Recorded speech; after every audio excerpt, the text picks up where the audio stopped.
اپنے علم پر عمل کرتے رہیں گے. جو اپنے علم پر عمل کرے گا خدا اس کو علماء حق میں شامل فرمائے گا.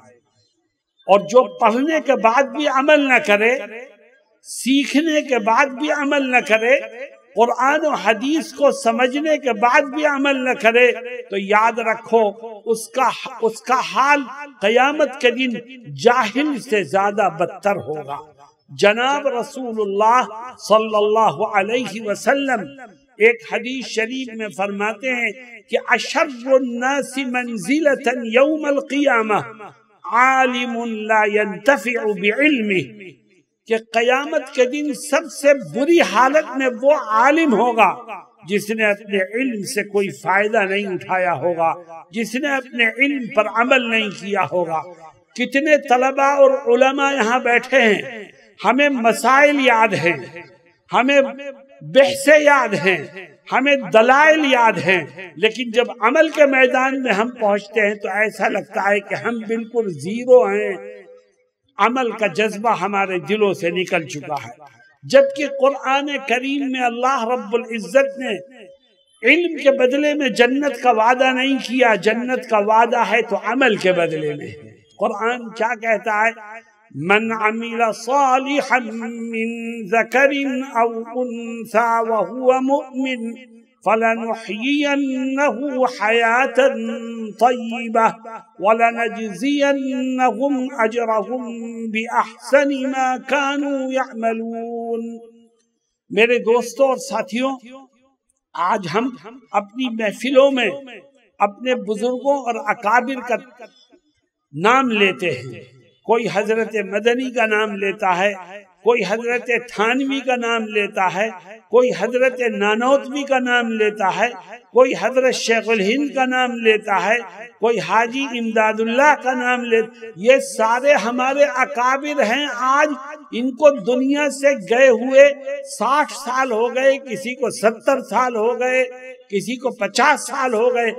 آج تک دنیا میں ان کا نام روشن ہے. کیوں؟ اس لیے کہ یہ اپنے علم پر عمل کیا کرتے تھے.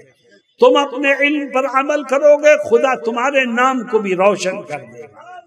کیوں بھائی کرو گے انشاءاللہ؟ نمبر 3 میں نے کہا تھا 4 کام کر لو، خدا علماء حق کی فہرست میں تمہارے نام کو شامل کر دے. نمبر 4 نمبر 3 کیا ہے؟ آج سے طے کرو کہ انشاءاللہ زندگی کے آخری سانس تک میں اپنے دل کو حسد اور بغض و عناد سے پاک اور صاف رکھوں گا. جس کا دل حسد اور بغض و عناد سے پاک اور صاف ہوگا، خدا علماء حق کی فہرست میں اس کے نام کو شامل کر دے گا. مجھے افسوس ہے، دکھ ہے اس بات کا کہ آج علماء کے دلوں میں، طلباء کے دلوں میں ایک دوسرے کے لیے حسد موجود ہے. میرے دوستوں اور ساتھیوں، حضرت محمد مصطفیٰ صلی اللہ علیہ وسلم صحابہ کرام کی تربیت فرماتے ہیں، اور ایک صحابی کو آپ مخاطب کر کے تلقین فرماتے ہیں. کیا کہتے ہیں؟ یا بنیا ان قدرت ان تصبح وتمسی وليس في قلبك غش لاحد فافعل. کہتے ہیں اے میرے بیٹے، تیری صبح ایسی گزرے کہ تیرے دل میں کسی کے لیے برائی نہ ہو، دشمنی نہ ہو، حسد اور کینہ نہ ہو، اور تیری شام بھی ایسی گزرے کہ تیرا دل دوسروں کی طرف سے صاف ہو. تیرا دل صبح کو بھی صاف رہے، شام کو بھی صاف رہے، دن میں بھی صاف رہے، رات میں بھی صاف رہے. تجھے اس کی پابندی کرنی چاہیے. اور پھر آگے کیا کہتے ہیں؟ سنو عزیز طلبہ، آگے کیا کہتے ہیں؟ کہتے ہیں صرف داڑھی رکھنا ہی میری سنت نہیں ہے، صرف مسواک کرنا ہی میری سنت نہیں ہے، صرف بیٹھ کر پانی پینا ہی میری سنت نہیں ہے، بلکہ دلوں کو صاف رکھنا بھی میری سنت ہے. وَذَلِكَ مِن سُنَّتِي، اور یہ میری سنت ہے. من احب سنتی فقد احبنی ومن احبنی کان معی فی الجنہ. میرے دوستوں اور عزیز طلبہ، اپنے دلوں کو صاف رکھو. اور عجیب بات یہ ہے کہ آج ایسا لگتا ہے کہ حسد کا جھنڈا ہمارے علماء اور طلباء کی برادری کے ہاتھ میں ہے۔ اللہ ہم سب کی حفاظت فرمائے اور ہمارے دلوں کو صاف کر دے۔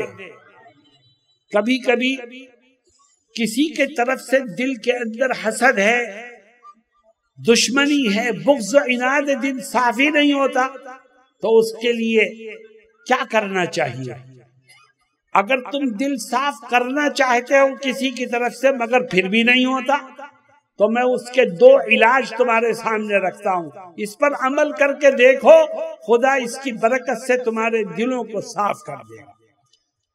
پہلا علاج، اگر کسی کی طرف سے دل میں برائی ہے اور دل صاف ہی نہیں ہوتا، تو پہلا کام یہ کرو کہ جیسے ہی اس پر نظر پڑے فوراً اس کو سلام کرنے میں پہل کرو، اللہ سلام کی برکت سے تمہارے دل کو صاف کر دے گا۔ دوسرا کام، اگر کسی کی طرف سے دل میں برائی اور دل صاف نہیں ہوتا، تو جب نماز سے فارغ ہو کر کے یا کسی اور وقت تنہائی میں تم ہاتھ اٹھا کے اپنے لیے دعا کرنے کا ارادہ کرو، تو پہلے دعائے خیر اس کے لیے کرو، بعد میں اپنے لیے کرو، خدا اس کی برکت سے تمہارے دل کو صاف کر دے گا۔ میرے دوستوں اور ساتھیوں، اگر تم یہ چاہتے ہو کہ علماء حق کی فہرست میں خدا تمہارے نام کو بھی شامل کرے، تو تیسرا کام یہ کرو کہ اپنے دل کو حسد اور بغض و عناد سے پاک اور صاف رکھو۔ کیوں بھائی؟ اس پر عمل کرو گے انشاءاللہ۔ اور آخری کام، میرے عزیز طلباء، اہل علم یہاں موجود ہیں، میں کہوں گا کہ اگر علماء حق کی فہرست میں اپنے نام کو شامل کرنا چاہتے ہیں تو ایک آخری کام اور کرو، چوتھا، اور وہ کام یہ ہے کہ آج سے طے کر لو کہ انشاءاللہ زندگی کے آخری سانس تک میں اپنے دل کو کبر و غرور اور تکبر سے پاک اور صاف رکھوں گا۔ جس کا دل کبر و غرور سے پاک اور صاف ہوگا، خدا علماء حق کی فہرست میں اس کے نام کو شامل کر دے گا۔ اور جس کے دل میں بڑائی ہے، علم کا غرور ہے، دولت کا غرور ہے، بہترین بیان کرتا ہے اس لیے دل میں بڑائی ہے، اچھا لکھتا ہے اس لیے دل میں بڑائی ہے، تو اسے ڈرنا چاہیے کہ اس کے پاس جو بھی خوبی ہے وہ اپنی ماں کے پیٹ سے نہیں لے کے آیا تھا، خدا نے اس کو دی ہے۔ اور خدا جس طرح دینے کی طاقت رکھتا ہے، اسی طرح اپنی دی ہوئی دولت کی، اپنی دی ہوئی صلاحیتوں کو چھیننے کی بھی طاقت رکھتا ہے۔ اللہ کو کبر و غرور پسند نہیں ہے۔ اللہ فرماتا ہے وَلَا تَمْشِ فِي الْأَرْضِ مَرَحًا إِنَّكَ لَن تَخْرِقَ الْأَرْضَ وَلَن تَبْلُغَ الْجِبَالَ طُولًا، زمین پر اکڑ کے مت چل، تو بہت اچھا خطیب ہے لیکن تیرے دل میں بڑائی ہے، تو بہت اچھا مدرس ہے مگر تیرے دل میں بڑائی ہے، تو بہت اچھا مصنف ہے مگر تیرے دل میں بڑائی ہے، تو بہت اچھا عالم ہے مگر تیرے دل میں بڑائی ہے، تو یاد رکھ تجھ میں اور شیطان میں کوئی فرق نہیں ہے۔ شیطان بھی متکبر، اور عالم کے اندر کبر ہو تو وہ بھی متکبر اور شیطان کے راستے پر چلنے والا ہوگا۔ اب حضرت محمد مصطفیٰ صلی اللہ علیہ وسلم متکبر کے بارے میں کیا فرماتے ہیں؟ فرماتے ہیں لا يدخل الجنت من كان في قلبه حبة خردل من كبر او كما قال صلی اللہ علیہ وسلم۔ فرماتے ہیں جس کے دل میں رائی کے دانے کے برابر بھی کبر و غرور ہوگا، اللہ اس کو جنت سے محروم کر دے گا۔ میرے عزیز طلباء، اگر آپ یہ چاہتے ہو کہ خدا علماء حق کی فہرست میں آپ کے نام کو شامل کر دے، تو آپ اپنے اندر یہ 4 باتیں پیدا کیجئے۔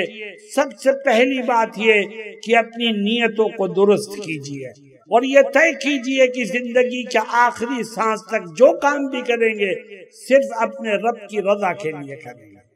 دوسرا کام، اس بات کو طے کرو کہ انشاءاللہ جو کچھ ہم نے پڑھا ہے یا پڑھیں گے زندگی کے آخری سانس تک اس پر عمل کرتے رہیں گے.